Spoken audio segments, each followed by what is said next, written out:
All right, I'm going to call this meeting to order at 6:01, Willow County Commission meeting, April 1st, 2025, Willow City Hall. Call to order here. So pledge of allegiance, please.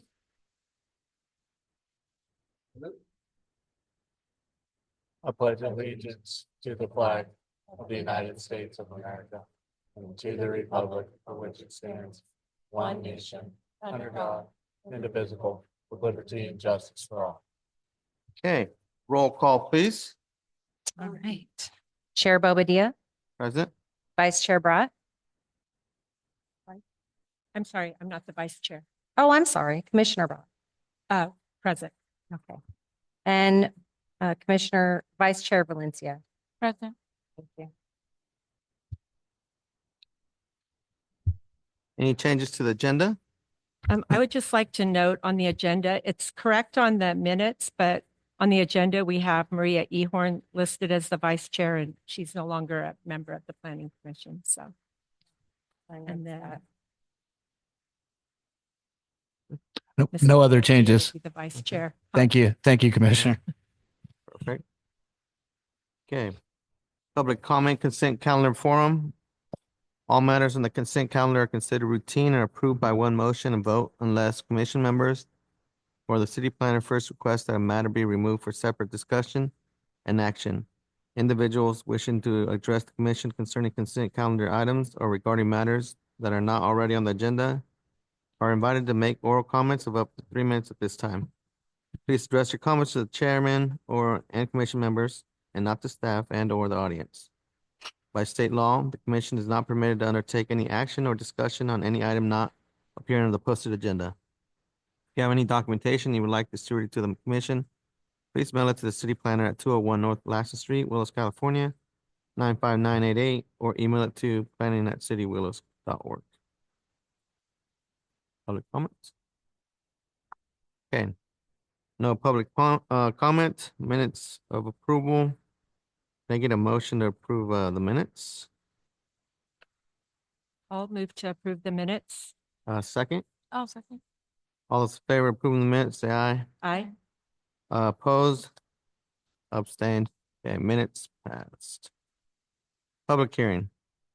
All matters in this section of the agenda are formal public hearings and will be acted on individually. Once the chair opens the public hearing, members of the public may request to speak when you are called on by the chair. Please state your name clearly for the audio recording. If you have any documentation that you would like to be distributed to the commission, please give it to the city planner for distribution. So we have a Walmart drive-through ATM, the design review file number DR 2502, 470 North Airport Road.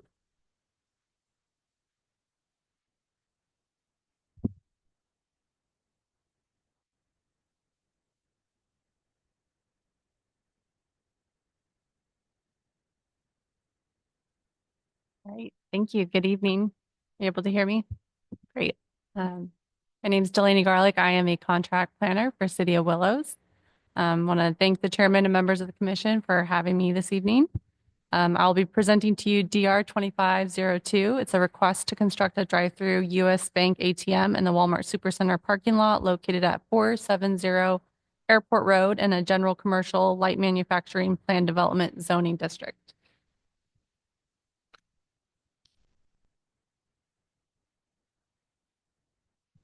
The project site is located northeast of the intersection at Airport Road and California 162. To the north is a water tower and agricultural land. South is the Willows Glen County Airport. West is agricultural land, and to the east is Interstate 5. Here's a little aerial map to orient you. The applicant is proposing a drive-through ATM in the parking lot as an accessory use to the existing retail center. The applicant proposes to demolish approximately 1,600 square feet of asphalt within the existing parking lot. The proposed improvements include installation of a US Bank drive-through ATM, including a concrete island with a light post, bollards, canopy structure, ATM kiosk, metered pedestal, clearance barrier, along with heavy-duty concrete pavement and striping. Proposed drainage conditions would match the existing conditions of the parking lot. The requirements the proposed changes will result in a reduction of parking stalls, but will still meet the requirements of code with a total number of 528 spaces remaining in the overall parking lot. The proposed addition of the drive-through ATM is minimal and does not affect the accessibility and usability of the site for the public use. As a result, the proposed changes comply with all relevant regulations and guidelines. Before you is elevations of what the drive-up ATM kiosk will look like, does meet all of our design review criteria. So with that, staff is recommending approval of the drive-through ATM and associated site improvements. If you have any questions, I will stand for any questions. Thank you. Okay, any questions? Okay, I'm gonna open it to the public at 6:07 for any public comment. No public comments. Close it back to 6:07. Okay, can I get a motion to approve this? Motion to approve design review file number DR-25-02. Second. I'll second that. Okay, all those in favor of approving the motion presented, say aye. Aye. Opposed? Abstain. Okay, motion passed. Discussion and action calendar. All matters in this section of the agenda are discussed and will be acted on individually. Individuals wishing to address the commission concerning any of these items are invited to make oral comments of up to 3 minutes at this time. Please address your comments to the chairman and commission and not to staff and or the audience. When the chairman calls for public comment, please raise your hand to be acknowledged while not required. The city requests that you please state your name clearly for the audio recording. By state law, the commission is not permitted to undertake any action or discussion on any item not appearing on the posted agenda. If you have any documentation you would like to steward to the commission, please mail it to the city planner at 201 North Lasseter Street, Willows, California, 95988, or email it to planning@cityofwillows.org. Item A, Coyote Saloon use permit, file number MUP 2301, review. Good evening, Commission. Joe Betancourt, Community Development Services Director. So before you, we have an item for review regarding the Coyote Saloon at 317 South Tehama Street. They were approved for their conditional use permit and began operating in May of 2024. One of the conditions of approval was to have a 6-month review to review their conditions of approval and make sure they weren't in violation of any of those. Staff reached out to went online and researched on the alcohol beverage control website and found that they were not in violation of any of the alcohol and beverage control regulations. We reached out to the Glenn County Sheriff's Office, requested any information on calls. There was only 2 calls made within their operating period from May to now. The one was for an unfounded report of a dog left in a vehicle, and the other one because they got recyclables stolen from their location. So no calls from the sheriff besides those 2. Environmental health was contacted, and they have had no issues or notices of violations on that end as well.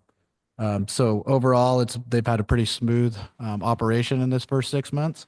I did want to go on to say that the applicants did mention to me that their operating hours are currently until 10 p.m. And I didn't see anything in the conditions of approval, but it could be something that got missed that made them only operate till 10 p.m. So with your ability to modify the conditions of use or not, they did want to reach out and see if their conditions of approvals could be modified, even though it's not listed, to allow them to stay open till midnight and then come back for a review in 6 months and do this kind of all over again with those extended operating hours. So they did want to request to modify the conditions of approval to allow them to operate until 12 a.m. And with that, I'll take any questions. That was one of the questions I actually had. I noticed that you were only operating until 10 p.m. and I was curious if you would want to stay open later like the other bars in town. But don't we need to put it on an agenda? Well, you've got the ability to modify the conditions of approval with this. So you can modify the condition of approval to, there's a non-existing condition of approval of them operating to 10 as far as I can see on paper. I don't know if there was discussion or if it got missed. But you can make a motion to modify the conditions of approval that allow them to operate until midnight and conduct a 6-month review from this point to assess how that's So what was it that you said you missed? I'm sorry. No, you're fine. It's, you can modify their conditions of approval to allow them to operate until 12 a.m. So that would, you could make a motion to modify the condition of approval to allow them to operate until 12 a.m. Like I said, I don't see a condition of approval that says that they can't operate until the legal time of 2 a.m. on paper. Why Uh, was 10 p.m. given originally? That I don't know. And I don't see it in the conditions of approval either. So I don't have, without being the background and going listen to the meeting. But through the file, I never saw anything actually documented in the resolution or the condition of approval that show that. So I don't actually see anything that says they have to stop operating at 10, but I haven't done a full deep dive into that as well. Okay. I guess, Yeah. you I can guess, do- like I personally want them to be able to stay open until midnight, but I remember when they first opened, and I remember that there was concern about the hours because of neighbors, which Yeah. I also realized that I don't know how many bars we have in town, but I know we have at least one more, and I know they also have neighbors. So for me, that wasn't an issue, but I think that's the only concern. I don't want us to get in trouble if we don't put it on an agenda. Absolutely. So the conditions of approval do talk about that the business shall take reasonable steps to discourage and correct objectable conditions that constitute a nuisance. In the parking areas, ensure the hours of operation shall not be detrimental to the surrounding area. So that is a condition of approval. And that may have led to the 10 o'clock piece, but there are conditions existing in there that keep the area clear of debris and trash, no persons under the age of 21. So really the one condition of approval is ensuring the hours of operations shall not be detrimental to the surrounding area. With their location, and operating till midnight, that would, if you did say that you wanted to allow them to operate to midnight, then we'd come back in 6 months and see if we have a detrimental effect on the surrounding area by viewing police logs or having this public hearing and hearing from the public. So there is a little piece of it, not specific to 10 o'clock though. Okay. Any questions? One more. Yeah, go ahead. How late can the other bar sell alcohol? It's it's California State, What is California state law? 2 o'clock, So 2? I believe. So yeah. you just don't want to you don't want to be open until 2 a.m.? Because I feel like if we're going to grant you time, why aren't we granting him the same amount of time?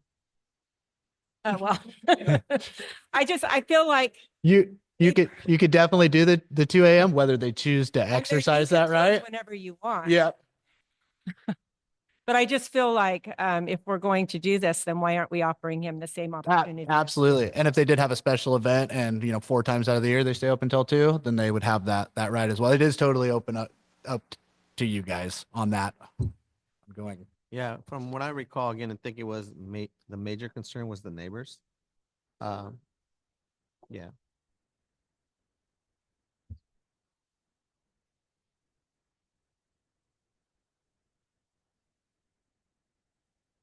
Mhm.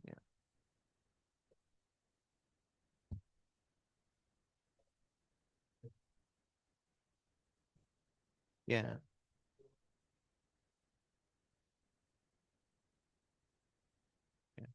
Yeah, I think, honestly, it's just be able to have that flexible option for you to stay open later. So, you could close whenever you want, honestly, right? Mhm. If you feel like there's no business happening, then you close early. Yeah, and then, if there's like, the holidays happen or Lamb Derby, people want to stay out later. As a business owner, you want to have that option. I would just encourage you to just continue to monitor and, because, the longer it stays open, people start getting a little more excited, so just being cautious of that. So, I will put on out one thing. Delaney pointed me to the ABC license, and it is in their ABC license to be done at 10 o'clock. But as I understand it, that was a condition put upon them because of the planning commission. So if we make a motion to keep it open later, we would make that contingent upon them modifying their ABC license to reflect those hours of operations as well. I'm good with that. Okay. So we want to make a motion then? No more questions here? Well, I'll make a motion that we allow Coyote Saloon to stay open until 2 a.m. if they wish, with changing your ABC license to reflect that you can operate that late. Uh-huh. Can I get a second? No second. Okay, all those in favor say aye. Aye. Opposed? Abstained? Okay, that motion passed. All right, item B, Tacos de Campo, file number UP 20402, electrical review. Okay, so this is again a 6-month review. This one came about mainly due to the generator and them stating that they wanted to put electricity on site and kind of just checking in on the progress of how their installation of on-site electrical was going. Staff did review the full conditions of approval. And so you can see they do have full electrical on site now. They are no longer using a generator. One thing that was brought to our attention was the large waste bin on site, which wasn't originally a part of their conditions of approval. The conditions of approval actually state that they will remove trash daily from the site. I've spoken to the owners about this on ways to remedy this situation. What he plans to do is at first he stated that the bin was on site, and I don't want to shift this away too much from the electrical, but that's pretty straightforward. Was on site for construction. They found it convenient to be able to dump their smaller trash into that trash receptacle. So they are going to look to probably go to, I think they're 64, 96 gallon bins that are more the residential side, and try to place that in the area of being shielded within the same wooden structure that the restrooms located in, to keep it out of the view of the public. So those are just initial talks with him. We will bring something back if we need to modify the conditional use permit, but he is going to move forward with getting the 3-yard dumpster offsite, as that wasn't approved and is in clear view of the public right of way. And they're also, just as another note, they are pretty much done with their water being hooked up, so they'll have full water service from Cal Water there. And they elected to do that just because it was frustrating to dump the water, bring the water, carry the water, do that. So they'll be hooked up to the Cal Water City service as well. That encroachment permit's been finalized for them. So with that, I will take any questions. Go ahead. Okay, so I have a few questions. I also noticed the dumpster, so they're Yep. not in compliance. They're doing things on their own. Yep. The other thing I've noticed, and I noticed it on my way here tonight, is besides the truck that pulls the trailer, you see sometimes 2 or 3 cars parked on the lot. They're supposed to have designated parking. So I question why they're parking on the lot when they're not, when they said they wouldn't be. And then just also, they're having food delivered there and from delivery trucks. And my understanding was they had a commissary. And so I'm curious as to why the food is actually being delivered, why food items are being delivered to them. And do they in fact have a commissary? I guess that's part of my question. So what I'll do is I can check with, that's an environmental health piece of it. So I can check with Jay at Glenn County with environmental health, to make sure. I mean, they've got their food permit. So I It's would, still not how it was presented to us. We were minus, told they were going to have a commissary and they would be so bringing. they're required to through their environmental health food permit. Uh-huh. So I don't know if they do or don't. I know they have their food permit, which I would assume required them to prove that they have a commissary through environmental health, but I'll reach out to the Okay. county and confirm that, Okay. with Jay. I'm wondering why they would actually have it delivered to them there then. Yeah. They do have that. Are you talking about maybe like already made food? No, like product, like Okay. delivery trucks. And then,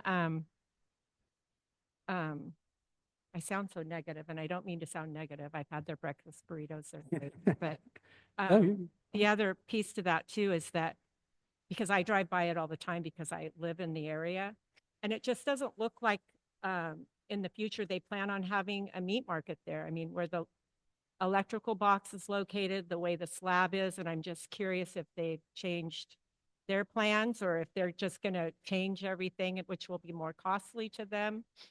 I'm not sure in their future plans. And, when this came through, I really don't like to pay attention to somebody's ideas of a future plan if they don't have anything on paper. Somebody promising this is going to be a mobile food truck today, but it's going to be a restaurant tomorrow without being in the conditions of approval holds no bearing or weight. They have no obligation to do that besides their perspective. So when we considered this item, I really didn't want that to be a part of the, oh, well, they're going to do this because what we're approving is the mobile food truck and that's it at this point, So But yeah. I don't know their future plans. I don't. I know that's what they shared with us. Yep. So I guess what I'm hearing from you is in the future, when people tell us this is where we're going to start, but this is what our goal is, don't listen to that. Unless they've got a plan or you make it a condition of approval that you're going to have this a full-fledged restaurant or meat market in 2 years, or we're going to review in a year. There's just not any weight to it to push that. So if it's just stage development, similar thing would be with a little different, but with Muni Sharma at 725 South Tehama. So he was converting the apartment complex converting the motel into apartments as a phased approach. And his last phase of the approach was to build the triplex, which they recently passed. So there was things in there that you can say, hey, we're good that you didn't build it. It's a review thing. Thank you for doing that. But in this case, you could say, you haven't moved forward with the future plan within 5 years or set those time limits. Correct me if I'm wrong on that, Delaney, but that would be a way to say you can do this as a temporary, but you will need to execute this. That was our mistake when they presented it and said what they were going to be doing. We as a commission should have. I wouldn't say it's a mistake. I would say that it's the talk about their future plans was not what was being approved at that meeting and I think we had discussion on that as well, that if they did, if there was like, oh, we want to make this something down the road, a permanent brick and mortar structure, That is what they said. it would need to be a condition of the approval to do that. That is what they said, though. When they got up and spoke, they said that Mhm. was what they were. Crazy Taco was going to do that same thing as well and actually came forward with the brick and mortar. It's just things change. And if you don't have a condition in there that states you're going to need to move forward with this project in X amount of time, then they're approved for that site with their current setup as it stands. Okay. May I say one more thing? You go ahead. I just feel like that is so, I feel misled in a sense because there was so much opposition to that being there. Mhm. And they presented that as a way of, this is how we're going to make this fit in to that neighborhood. And so it doesn't feel right.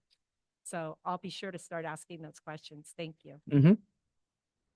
The question that I had was the waste bins that you said that they'll be getting now, they'll be removing those on a daily basis, right? To stay in compliance? So they would have an on-site waste receptacle that would be hidden where the portable restroom is. So they've got trash, maybe recycle containers out front at this point. That are the smaller bins that are by the picnic tables. So they would empty those daily, but just to the receptacle on site. So that's their current plan. But it would be normally if we're going to allow a larger dumpster, any sort of trash receptacle, we would have them enclose that so it's not visible to the street. That's pretty standard practice for those things. So his idea, and we would need to modify this if they're, keeping the waste on site because currently says daily off-site, be removed daily, taken off-site.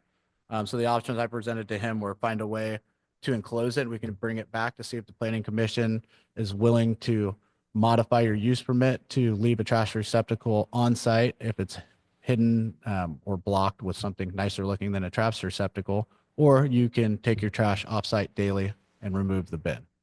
So he stated that he would like to come up with the plan or get that service and then attempt to modify the use permit to have trash on site and then be picked up by Waste Management weekly. Joe, when he comes back and he wants us to modify it, at that time, we can ask him about his future plans and then we can put that into, correct? He'll have a review. They've got a yearly review set up where you can review the conditions of approval and modify them.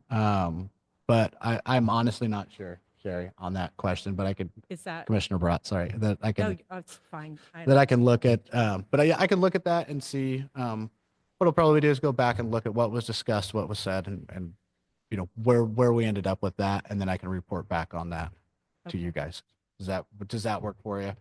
Yeah. thank And you. and with options as well. Yeah, I would like a report back and I'll Okay. also go through the minutes and read. Okay. Okay, thank you. Yeah, no problem. Yeah, I mean, it could be simple, just like, what are your future plans? Because they did present some visuals. Mhm. Yep. I They think did. that's where she's going from, so. Absolutely. And you. they provided those visuals of here's what the future could look like with Wow. this. But again, those things, that was being taken care of by our planner at the time. I wouldn't have included that. I don't like looking at a future plan if you're not going to say that we're going to have this within X amount of time, because you're Yeah. there's nothing to hold them to that. I mean, there's just Yeah. not. It's just the way They it is. talked And, about a plan, but there is no timeline. and things happen, right? And Yeah. so if there was a condition of approval to be a brick and mortar restaurant within 3 years with yearly reviews on progress, then if that doesn't happen, you would be able to pull that conditional use permit for the mobile food unit, say, no, you did not go to a brick and mortar restaurant. You are no longer operate a mobile food truck at this Yeah, location. so I think the final plan was to be able to live on site Okay. with a Mhm. brick and mortar. Yes. And since they communicated that as part of the reason why they should have it, and there was more people here not in favor of it Mhm. than in favor. Yep. I feel like those are fair questions to ask them and then bring it in and make it part of the plan, Hmm. because that's how they presented this to us. Okay. Yeah. I'll go back and look at that, and I can report out at it next meeting. Thank you. Yep. Anything else? No, so you're gonna, Joe, you're gonna come back with, what they're gonna do with the, trash. Sorry, I was under the impression that they were removing it off site daily. Something That is they- their condition of approval. Yes, that is what is listed that they agreed to do, is to remove the trash off site daily. Now, with the dumpster coming on site for construction and other things like that, and then it was obviously, I think, easier for them to take the trash from there and put it in the dumpster and waste management to come pick it up. So that would need to come back for approval, because as it stands right now, it's taken off site daily. So this would be a modification of that, not just about hiding it. The bigger thing would be is you are now having trash on site for that weekly amount of time. Yeah, they should be following, at the very least, they should be following everything that they agreed to and asking us and then putting it on. Yeah, no, and this, Especially since of this little loophole right here, well, Yep. we didn't actually give them a timeline. We didn't even know to give them a Yep. timeline.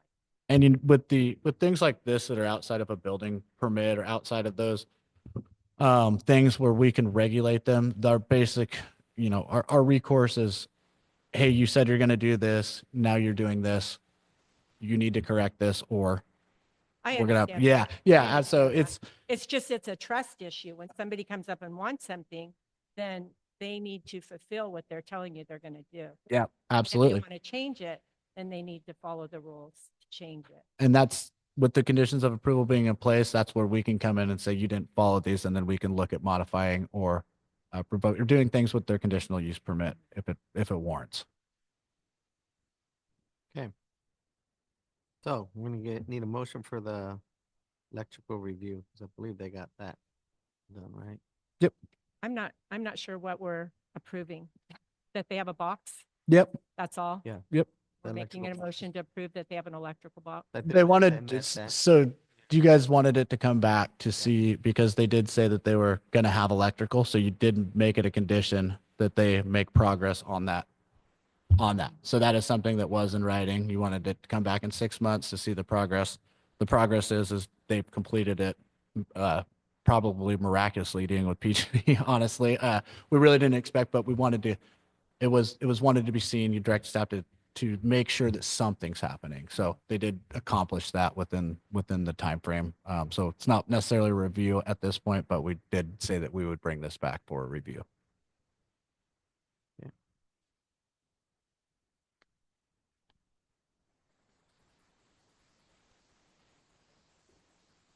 Yeah, I'll report out in a staff report regarding the future building plans, and then we'll be dealing with the garbage situation, because that's going to need to come back if it stays on site And regardless. also parking and the Yep. commissary. Yeah, the commissary, I'll check with, that's what I'll report out in the staff report is on the parking. And if they need to block that off, or if it's customers that have been parking there or employees parking there or who's parking there.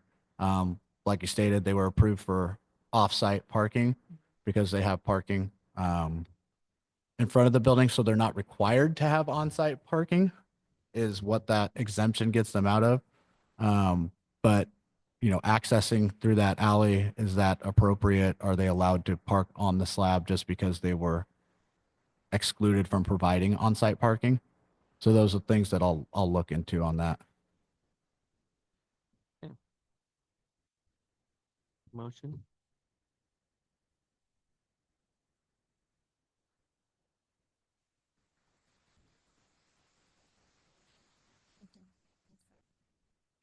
Okay. All those in favor, say aye. Opposed? I abstained. Okay, motion passed. Section 1, review of Willows Municipal Code, Title 18, zoning. All right, thank you again. So the idea is to kind of just get everybody familiar with the Chapter 18, the components of Title 18, zoning. So we've got a joint city council and planning commission meeting on July 10th. So we've broken this into 3 sections, not real sections in our municipal code, but sections devised by staff to try to break up the content equally. And so my thought is I'll go through these here chapter by chapter. If I have something to say, I'll bring it out. If not, I'll leave it up to you guys for comments. Again, these chapters are all available online, review anytime, but the goal is just if you had questions or comments on these early chapters that we could address those at these meetings. In a lead up to our big meeting in July where we'll be going over, and Harrison Associates will be here and we'll really start digging into this. Okay, so with that, I'll start with the chapter 1805, and this is purpose and effect of zoning plan. And one comment I do want to make on this is enactment. And this states there is hereby adopted a zoning ordinance which constitutes the land use regulation law for the city based upon the adopted general plan. So our adopted general plan hasn't really been brought into play with our, I won't say not brought into play, but hasn't been mentioned to you guys as a tool to use to look at these, especially the actual zoning requirements. Our general plan was updated, I believe, 2022. Within those, you'll find that some of the land use designations have changed. Things are a little different. So I encourage you to look at the land use designation of the general plan while you're reviewing the code. And it'll have things that have been updated, say in general commercial, right? It'll have a little bit of a new description.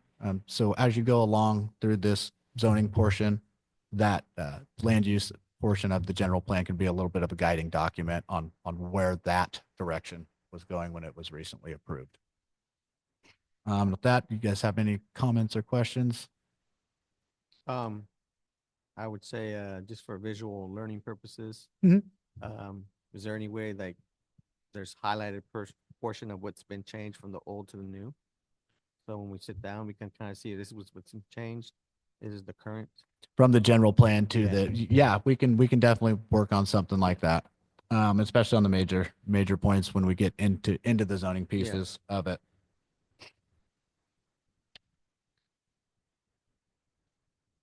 All right, any other comments on that section? Okay, designation and establishments of districts. So this basically just goes through all of the districts in our municipal code. Again, the land use designations will be slightly, not everything has to be exactly the same. So your land use designations would be more like low density residential. But on our zoning map, that would be single family residential. So the land use designations can vary, but are meant to complement each other in different ways. So this is a list of all of the zones in the Willows Municipal Code and our current zoning map.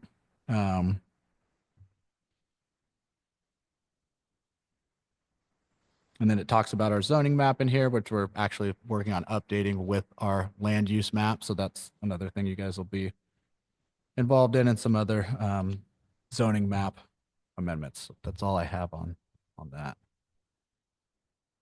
Any questions on that piece?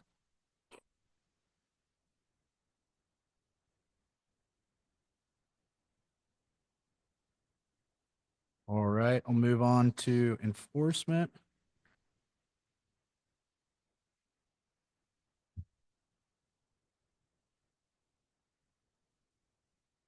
So this basically goes into the penalties and provisions and who is responsible for enforcing zoning violations. Okay,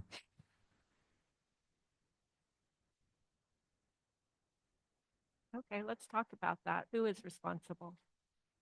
All departments, officials, and public employees of the city which are vested with the duty or authority to issue permits or licenses shall conform to the provisions.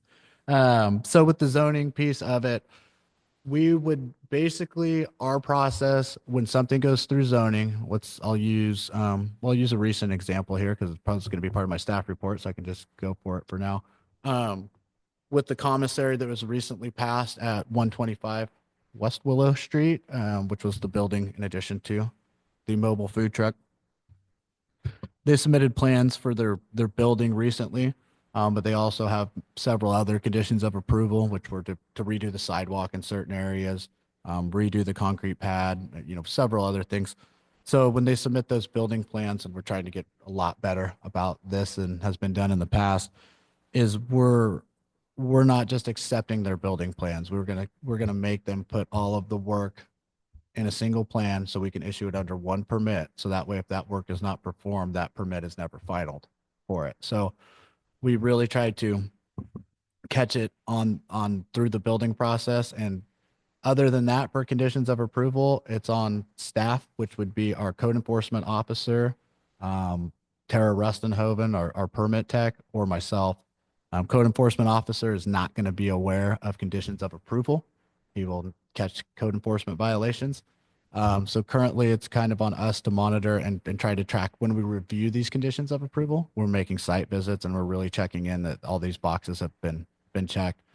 So we're working on developing schedules to make sure that we're tracking these reviews, because that really is the best way. Because if something goes 2 or 3 years, nobody remembers that it was on for review. So we're trying to develop just schedules so when we review these things that we're checking boxes that conditions of approval were met. And again, that's outside of we're also, when we work with our building inspectors, they can do checks while they go out to the site. Hey, is there a dumpster in this location? Not necessarily building inspector stuff, but while they're on site finishing the project, making those conditions of approval part of their building inspection checklist as well. So those are things that we're working on implementing and getting caught up. Every project moving forward, that's what we're doing, and trying to go back as much as we can, and like Coyote Saloon today, and to making sure we keep those reviews in place.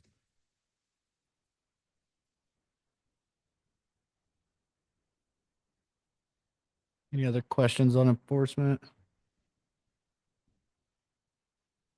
All right. Chapter 18.2 amendments. This is going to be to amend a title or a provision, I believe, of chapter 18, and how what the not the operations, but the process to do that. So if an applicant wanted to amend the title, this goes through the process in which they would do that.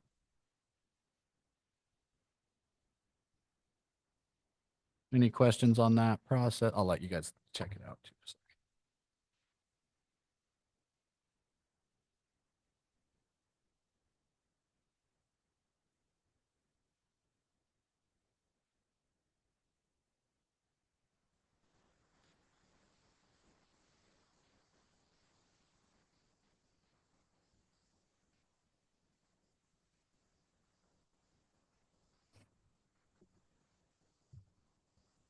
Good on that one. Okay, definitions. I'm not going to read these, nor am I going to have much to say on this. One thing I will say is one definition I know we're going to really try to work out is the mobile food truck definition. There's probably several others. I haven't gone through this in a comprehensive manner. Harrison Associates will be really good. Good at that. Definitions, Uh, and I do plan to do a full comprehensive review of making sure definitions are aligned throughout the code. There's no inconsistency. And Harrison Associates also has a ton of background with a ton of other municipalities. So as definitions go or defining things, using best practices and others to learn off of and what's worked, we've got that knowledgeable background with us. So I'm sure there'll be more things that we will want to define, redefine, as this is, I think 1977, a lot of it, a little bit dated. So, but yeah, we'll be working on those. If you guys have anything, I know that's a pretty exhaustive list, but if stuff comes up, feel free to email about any of this stuff in the meantime, and we can make sure to note it for that July meeting or rediscuss it at our next regularly planned meeting. The next one, so we've got single family residential district. This is our R1 district. This goes through the uses that can be allowed in this district. I did find something kind of interesting about the agriculture, horticultural gardening, and keeping of animals as permitted by city ordinance. That one kind of struck me as odd in an R1 district. But other than that, these are the basic requirements that we do have when building a single family dwelling. I will note with this, and this is kind of on a broader scale, but just for your background, when somebody develops a new residence, there are requirements for parking, which would include a 1-car garage if it's a 1-bedroom and a 2-car garage if it's 2 or more bedrooms. So that I believe is in our parking code. But there's things that kind of cross over into this when it comes to new development. They're also responsible for curb, gutter, and sidewalk repair or installation if it's not there to bring that up to code. So as we go through those things, you'll see how they kind of cross over. I did have a thought, Mhm. when you said something about the animals. Yeah. I'm just thinking about the new project that the school's building. Yeah. Yes. That's gonna be a conversation. I don't know. No conversation about that. So I wasn't here when that happened. The way I understand it is that it's mostly done through the state. And Yeah, I was wondering if it was a state decision, something, but I believe that it is. Yeah.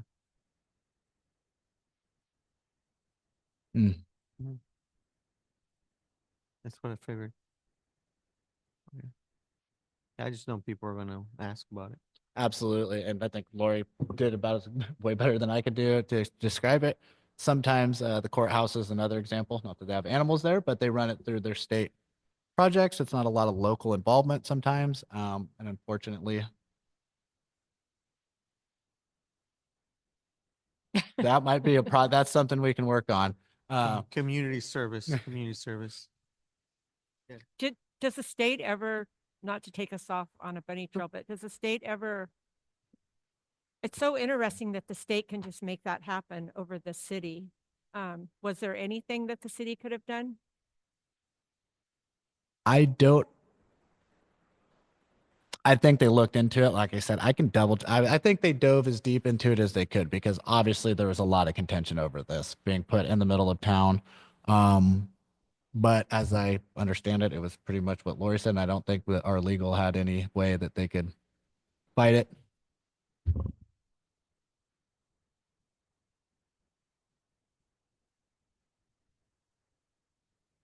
Mhm.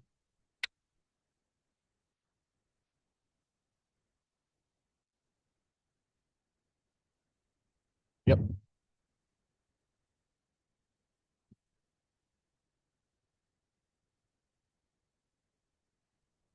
Yep.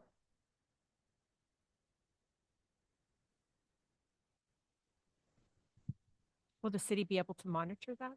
Is there We- a way to monitor that they're not doing those kinds of things? So they did recently come in for their encroachment permit to hook into our city sewer. And we absolutely, made sure that we did a heavy review on that, and that was basically because they have bathrooms in the back corner. So their plan is to, excuse me, their plan is to hook into the city sewer.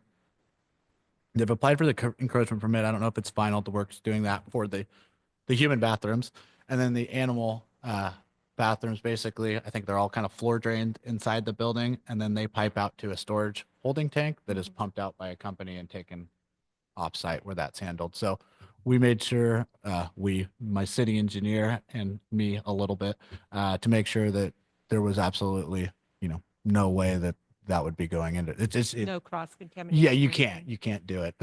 It's no, it That'll can't. probably smell good, like when they empty And that's porta where, potties. and that's where we get into, other things of our code besides zoning on nuisance and things of that nature. But I think if the school comes in and says it's for the good of the people in our eyes, then it's for the good of the people. But I don't have a ton of background on that, but I can definitely inquire about it.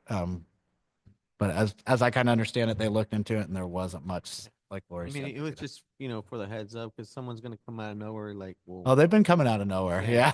Yeah. Absolutely.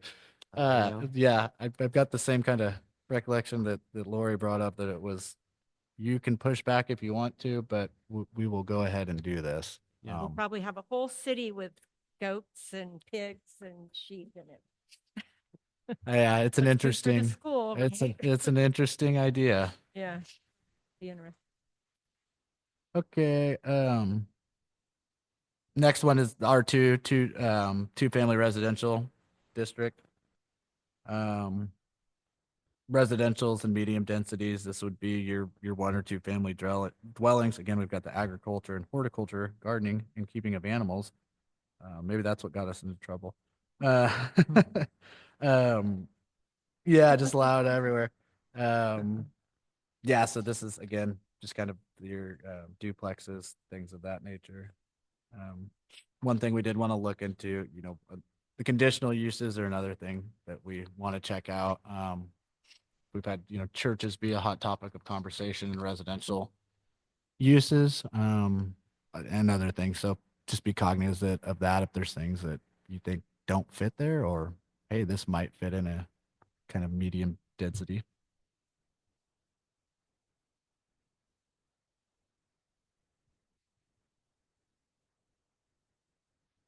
True.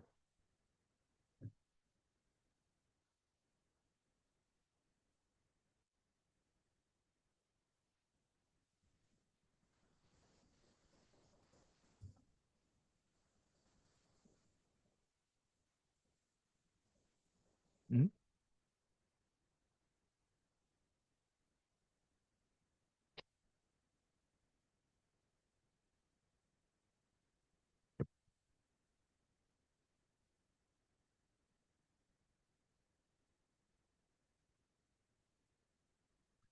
Yes. Mhm.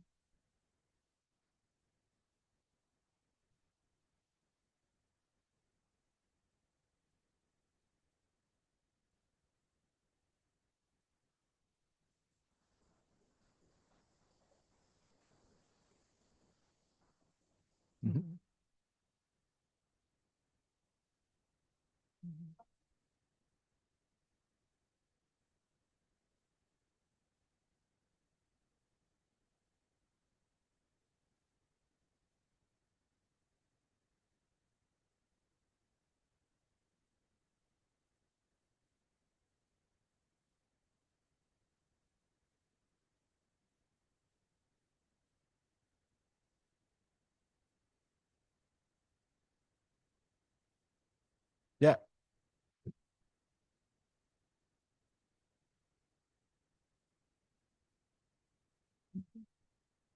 absolutely. And like Lori said, there's the option, you can be as specific as you want on everything, and there's no harm, no foul in that, because if you do have the language of something, it's always going to be changing. There's going to be the evolution of what things are. And that's, I think, the intent of or if the commission determines it's a similar use, things are going to, but we got to be a little more, a little more direct when updating our terms. And, again, that's where we're hoping to get with this process. But absolutely, very good point. And think of examples that came in and look at what zone they came into, and wow, does that seem like it really seems to be a fit or not? And those are adjustments we want to make. And I'm going to go to high density residential, but just another interesting fact that we have this a lot in our code where, so high density residential, provide areas of high density residential living in accordance with the general plan and to minimize the impact of multifamily projects on adjacent development. And then under permitted uses, we see uses permitted in R2 district. So we see kind of this daisy chain of this district allows this district within it that allows this district within it. And sometimes it can be, you're chasing 4 or 5 different pages trying to find, okay, well, this allows it if this doesn't. So that's one thing I think you guys will have a good task of figuring that out, but kind of untangling that weave and either listing them out or not so much reference back to another.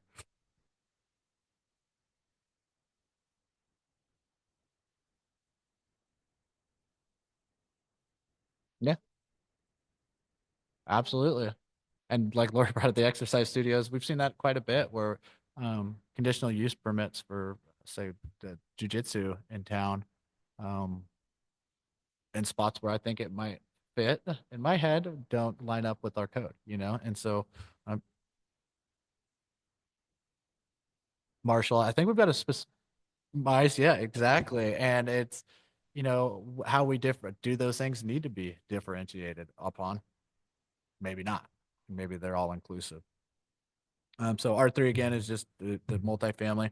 And these things again are the second part of this is looking at our current zoning map and then that general plan land use map. And I'll send you guys links to those specific files as well so you can kind of see here's what it is currently, here's what it will be changing to. RP district, this is residential professional district. On the maps, these mainly border just that. They're kind of the transition out of a professional district into a residential zone. So they're mixed residential and professional offices. I think we see this off of Sycamore Street transitioning to the north. Uh-huh.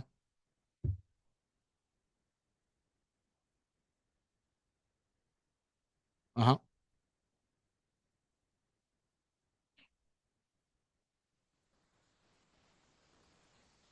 Okay, our next one. This one is interesting. So our entryway district. So in reviewing our land use map that was approved through the general plan and in looking into the language, we do not have an entryway district listed in our general plan update. What they did is they've made it a general commercial zone along there and then incorporated some of the language from the entryway district, which I didn't know this till recently, so I've kind of spring this on you. Else I would have brought it up when I sent this out. So this is a district that actually has gone away out of our general plan and is now general commercial. And this is the district that hugs both sides of Wood Street. In the definitions, they've, like I said, incorporated similar language about if you're going to do residential, it could be allowed to be multifamily. But this is one I really encourage you guys to look at because just because the land use designation isn't entryway and it's not mentioned in the general plan, I think there's things there that need to be taken from our existing and put into the new code. I said this kind of came as a surprise to me a couple days ago and looking into this. And speaking to our former planner, Karen Mantelli, and DeNovo, person from DeNovo Group, it ended up being decided at the meeting that it didn't need to be separated out as its own district and could be incorporated in with general commercial. So again, I'll get you those land use designations and the map, and you'll be able to see that. And also you'll see the definition of what we're now calling general commercial. Yeah, one thought is maybe if there's something really important that you want to capture is creating like an overlay district Yep. in a specific area that just has maybe more development specific standards that you want to see on that specific entryway location. But it sits on top of a general. Yep. commercial.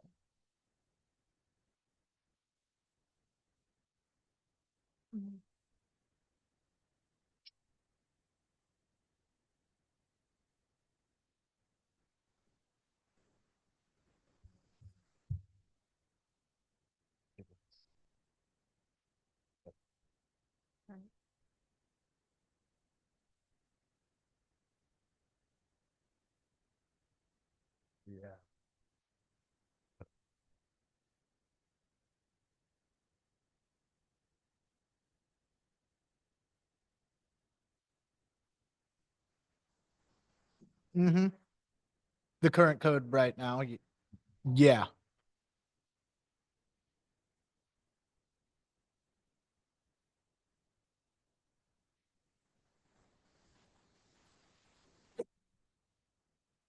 Yep. Yeah. Our 162 upgrade will hopefully be bringing some of that. I did say we got approved for some crosswalks. Yep.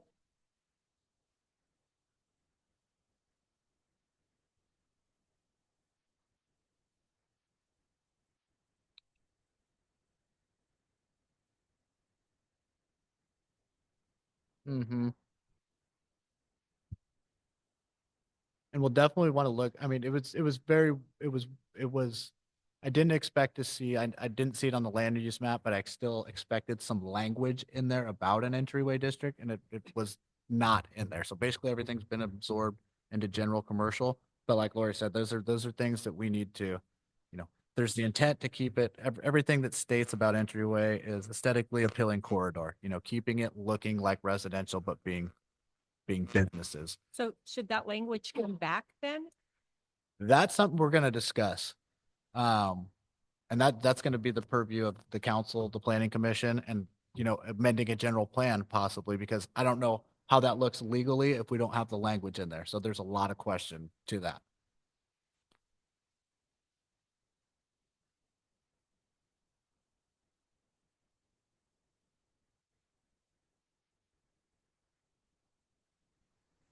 That I would have to double check. It might require what you're mentioning, like a GPA to amend our land use map to reflect the overlay. But I think our zoning code, there's tools to incorporate some entryway language and things. I think we just want to make sure it aligns with where you want that entry, district to be and make sure it shows up on the map.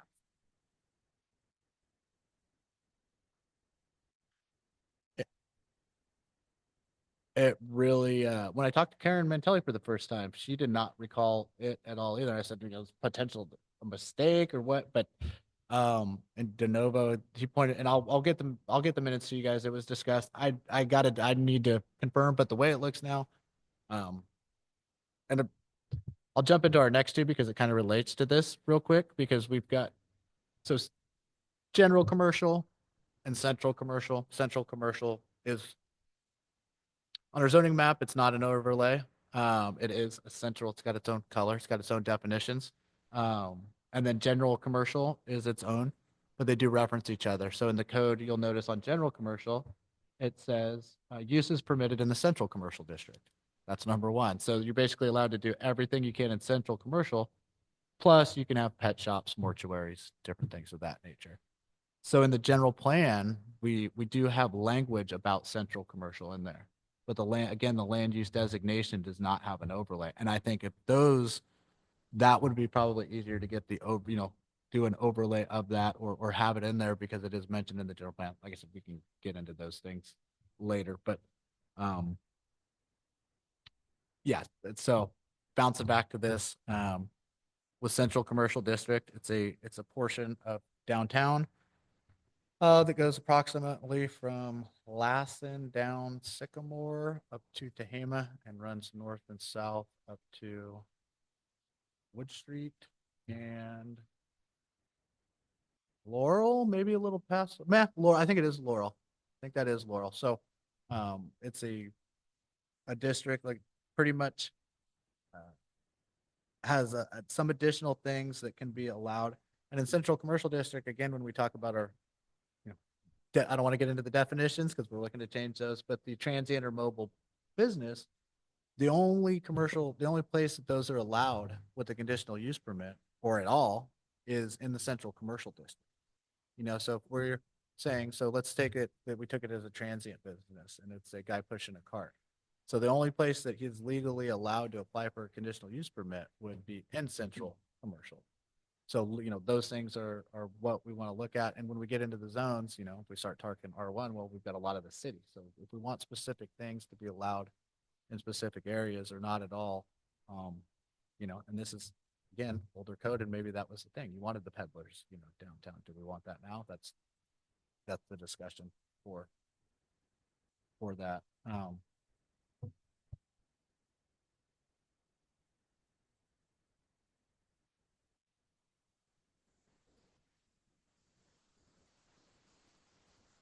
Mhm. Agree.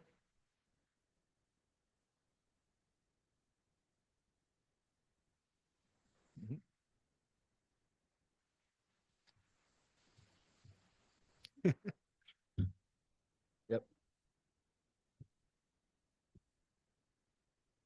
Mhm. It's, when you have, I lost my train of thought here. When you've got language that's ambiguous, or say even a downtown design guidelines, guidelines.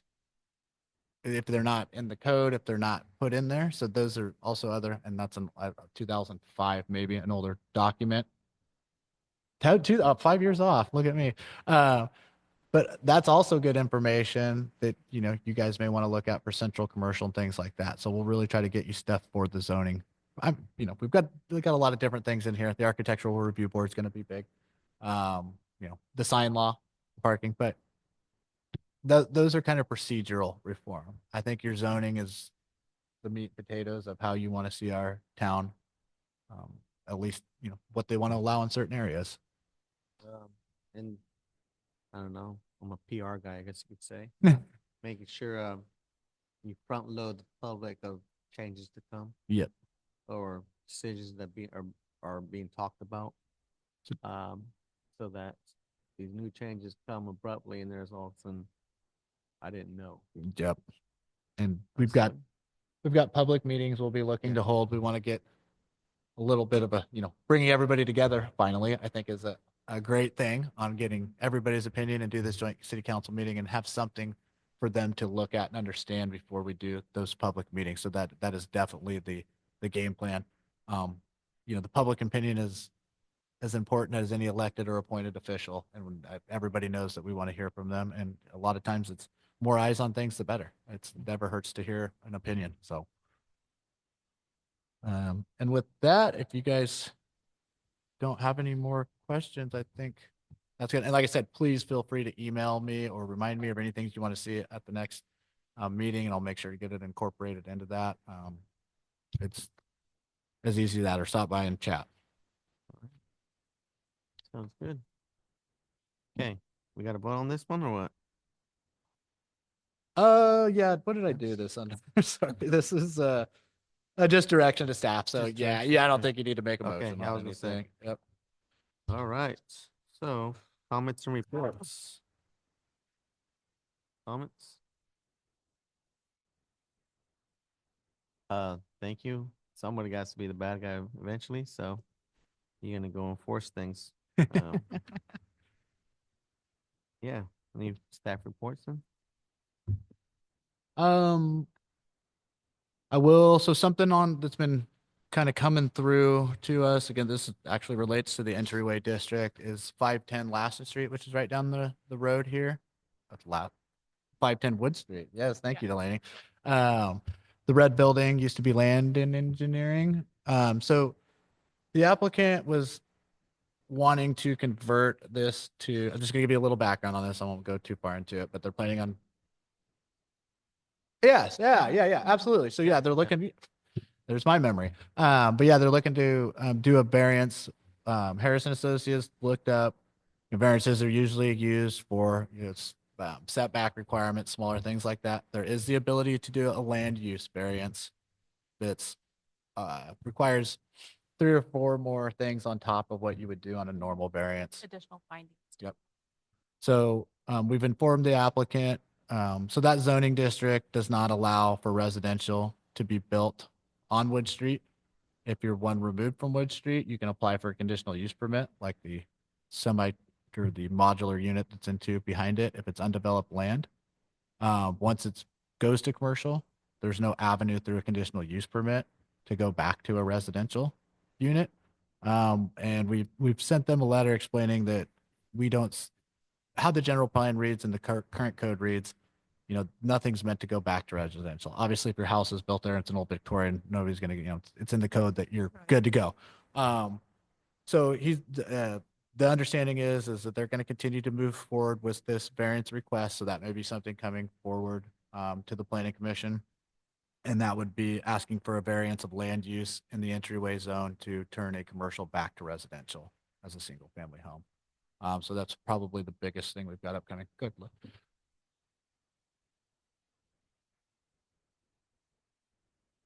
It was it was multifamily. That current building was an office, yes. Yeah.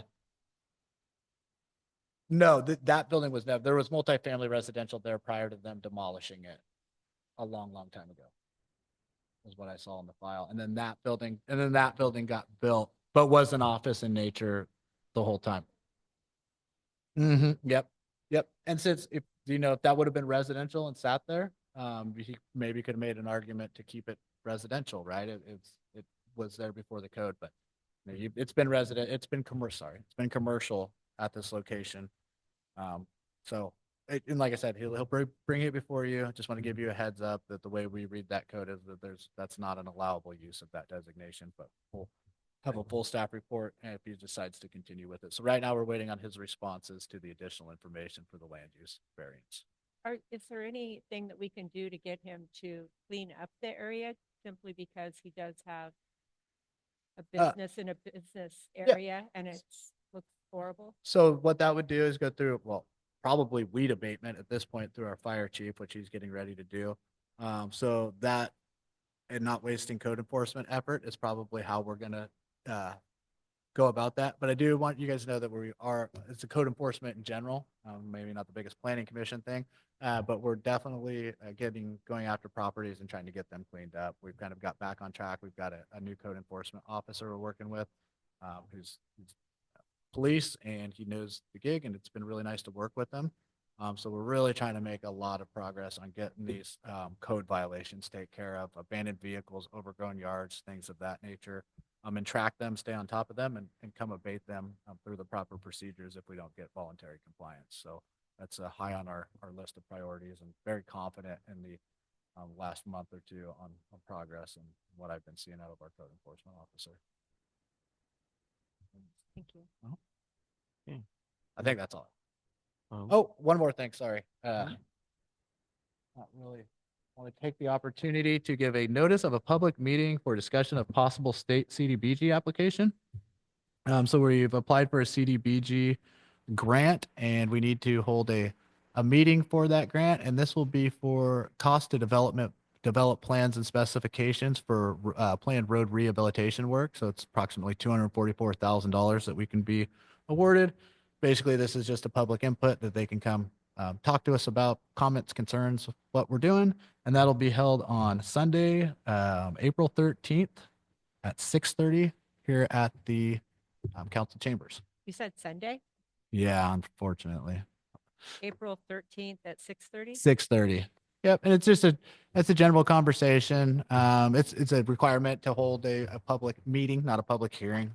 So we've advertised at our locations around town, and I'll be here Sunday. Nice. Hey, Joey, is it okay if I ask you, how's the pickleball court and all of that coming along? Yeah, Tennis so courts? no problem. So we're in design review for that. We kind of hit some things with the pool on our design and cost, which are never great things to deal with. We think we've got the thing with the design of the pool. I know you asked pickleball, of course, but I'm gonna No, you're go. good. I'm gonna go while we're held up a little bit. So the pool needed stairs into it in order to be code compliant, and we're at barely the minimum regulation length for the competitive swimming. So in an effort to not intrude into that competitive swimming lane, we figured out a way to do a cutout with kind of a shallow wading pool. And now we're kind of just making sure costs are correct, estimates are correct, that we're all good on those kinds of things. But I'll tell you, the things we're not looking to sacrifice if we did have to would be the pool and the tennis conversion to the pickleball court. So currently we're at 50% plan submittal, meaning Wildan has got us 50% of the plan. That's a lot of the heavy lifting of that too. Our city engineers made some generic comments about things that engineers need to adjust. And then we'll be having a bigger discussion this Friday about budget and things we're doing, and probably being something to the city council if we have to take things away or where that's going with it. So after 50% submittal and all that gets figured out, we're hoping that things really can go forward. We're pushing as hard as we can. And hope to be out to bid in the next 3 months or something like that, if we can get there. So hoping to get construction going.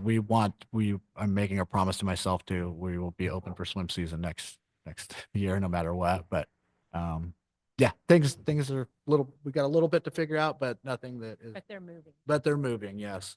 Thank you. As fast as government moves. Thank you. Uh-huh. Right, anything else? Okay. Well, we're gonna adjourn this meeting at 7:12. Thank you for coming. Thank you, guys.